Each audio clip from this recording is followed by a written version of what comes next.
So now the new kickstart shaft's come and the new piston and everything, so I'll get the parts out of this box here and show what they are.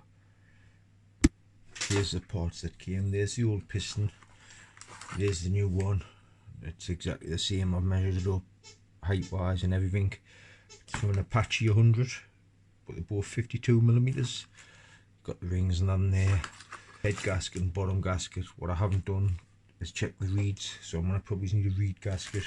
You've got that collar there is to go through that casing where your kickstart is. Got that goes on the other part of the engine. What drives off this cog down here, this little one here. It's a new kickstart spring. Anyway, we're gonna fit it on. I'll just bend that back into shape how it was bent, because that wasn't what was making it all stiff.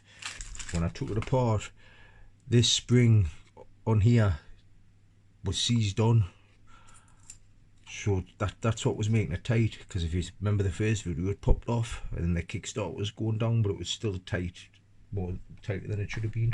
Once we get the kickstart shaft on and that, we'll get all this yellow gasket off, because I've got the new gasket as well. First of all, I'm going to put that new bush in, pop this old one out, just pop it out of there. It's out, it just hammers out. When you replace it, this sits flush on this side. There's the one that come out. That's the new collar in. Just pushes in by hand. It can go in both ways, it doesn't matter which way you put it in. I'm going to grease this as well. And we'll put the spring and all that air back on now. So now I've greased all that up. The spring goes in that way with the cogs facing down.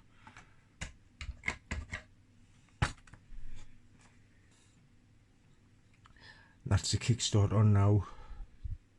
I've got in that hole. I don't know if it's meant to be in that hole, but there's enough tension. I'm going to put the circlip on.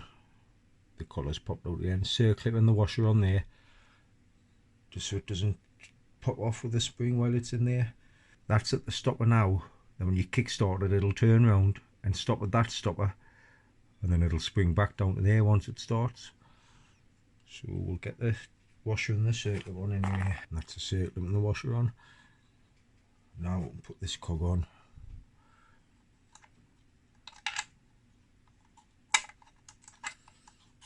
That's that all on. It's a shame I haven't got the kickstart so I can try it. Like I say, now when that kicks, it's going to go around and turn this, which starts the engine, and then it'll drop back.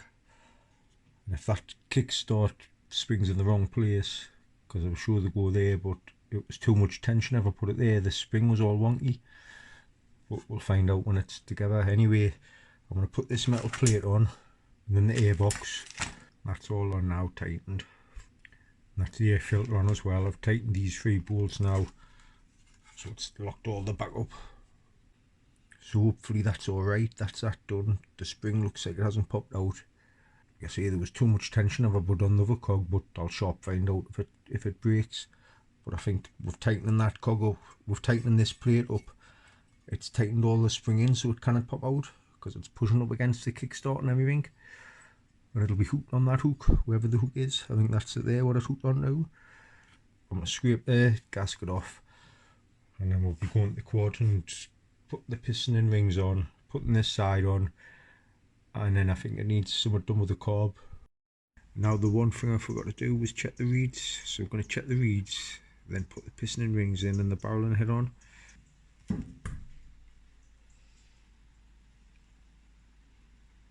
That part I cleaned in there. That's the reeds, they look alright. Clean inside as well. Hold them up with a light, then 4 petals. If you can see light through them, they need changed, or they've got a little bit dirt in.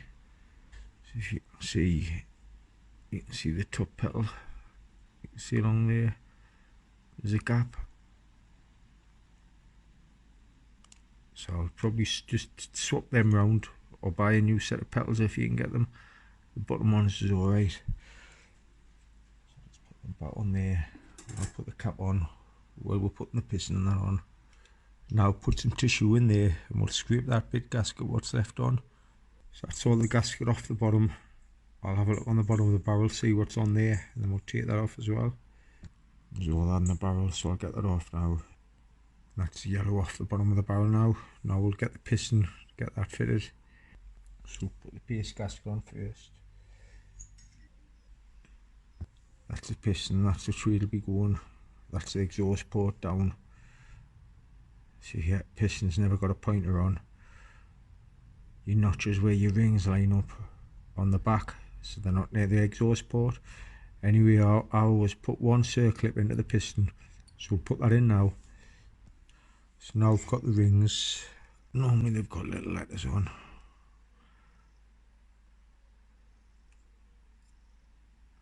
Yeah, ZX standard. That'll have letters on as well. ZX standard. When them go on your piston, wherever the piston's at, you should be able to read them letters. So if your piston's like that, that's which way your rings go on, so you can read the letters. And on the first video when I stripped it and I put the old rings in the barrel, there was a massive gap. We'll just put these rings in and see what the gap is.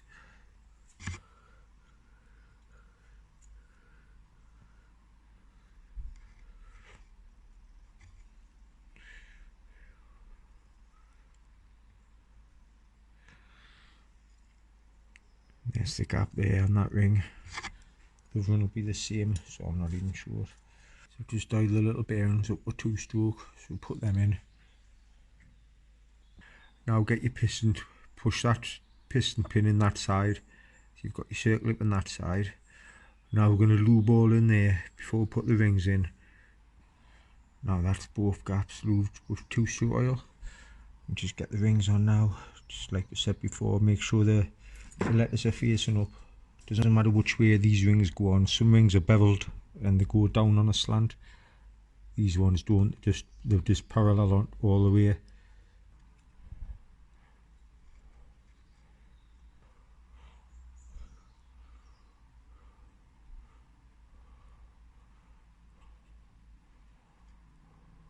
That's that one in. It just fits up to that notch when you push it in.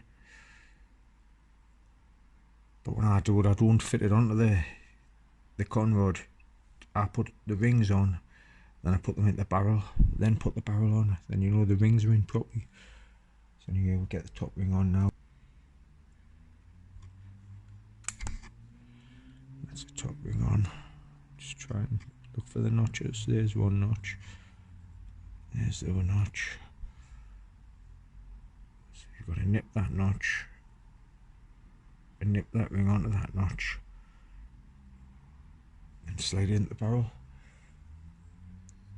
So get that out there. Lube inside the barrel. So then you get your piston, which is going in that way. So first one, you just nip the first one up first, so it's over that hole.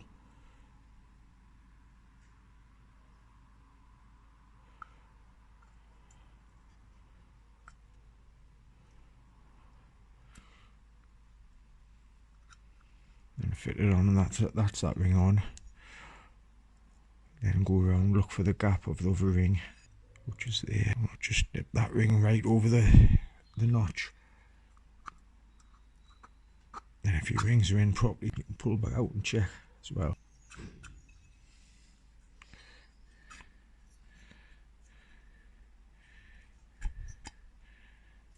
There's the piston, no more nothing. That's with the rings in. Like I say, you can check your rings if you want. Get your piston all the way down and just give them a check like that, and you can see that they're dead smooth. Why I had the pin sticking out this side is because it's just putting that circlip in there once the barrel's on.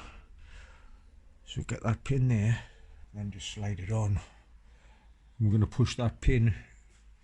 I'm going to be looking here.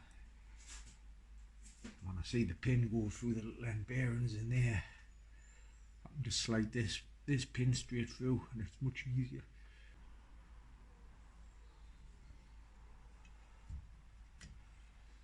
That's the pin pushed through now. Just tap it in. Kick in now. Push the piston down, the barrel down. Got the head gasket. Get that on. That's the head gasket on. But the two long studs on here aren't in yet. So we're going to put the head on. I've took all the carbon off. So we'll get the head on now. And before you put that head gasket on, wipe the surface underneath because it'll be oily or fitting the piston.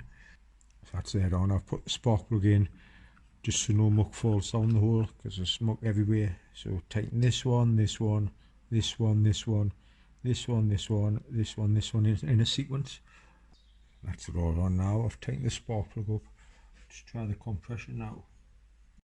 And then on the video when you see us saying and we'll turn for compression, as I turned it, it just locked. And I was thinking, what's wrong with this? And when you look there, this is the new piston to go in. I couldn't find it on Cobra. This is out of Apache.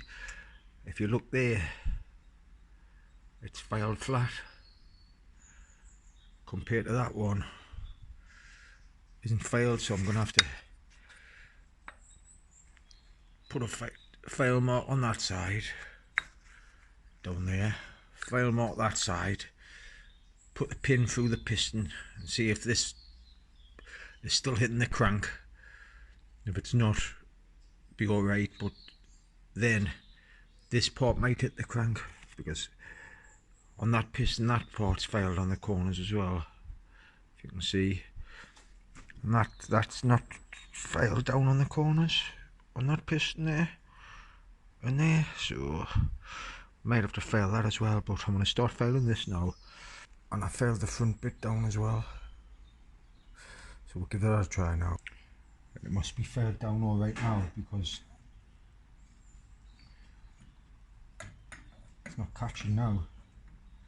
It was catching when you were going in like that.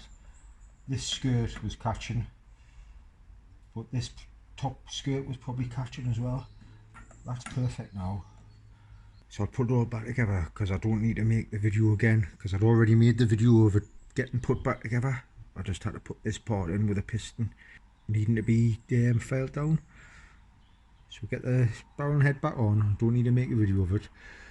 That side casing over there with the kickstart on, that's ready to go on. That's at the beginning of this video, I think. But anyway, we'll start putting it back together. And that's the head and everything back on again. With the, like I said, with the piston grounded. So we'll just turn it over. And that's much better. Compression. Not much more than before, but you can feel it. The spark plugs in tight. Might even be more combined if I tighten that up. Now get this kickstart casing on. And what I like to do, instead of just pushing the casing on, so all this is flush with that casing, and you haven't got your bolts in, push it on so there's a gap about that big, and then push each bolt through and watch your bolt going through your gasket and tighten it up a couple of turns just so it doesn't rip the gasket, because these paper gaskets always drop offline if I was to just push that casing on. So we're just going to put the casing on, put the bolts in, make sure they go through the gasket and into the holes, then tighten up. And if you can remember, there was a long bolt down there and a long bolt which I think goes in there, or the other bolts were the same size, so we'll just slide it on. If you remember, that long bolt goes in there, so put that one in first, so nip that one in and watch it through the gap. See it going in. Do a demonstration. As I'm putting this in, I can see it going through the gasket. Push that one in, watch it go through the gasket. So we have it like that. As you can see on that bolt, it's going through the gasket. That bolt is. The top ones are, they're going through the gasket and into the casing. And now that all the bolts is in and that, just tap the engine down. You might have to move the kickstart a bit, just so it all nips down.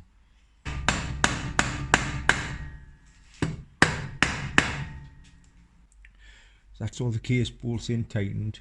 So now the kickstart, how it's facing up there, I'm going to have to wait to put the engine in the bike and then put the kickstart maybe there, because if it's there somebody's going to kick it all the way around. I don't know if the foot plate on the bottom stops the kickstart or not, but if it doesn't, somebody heavy footed will kick it round and the stopper will go round and smash the aluminium plate on here when the kickstart cog turns round. So we'll probably want it in about that position.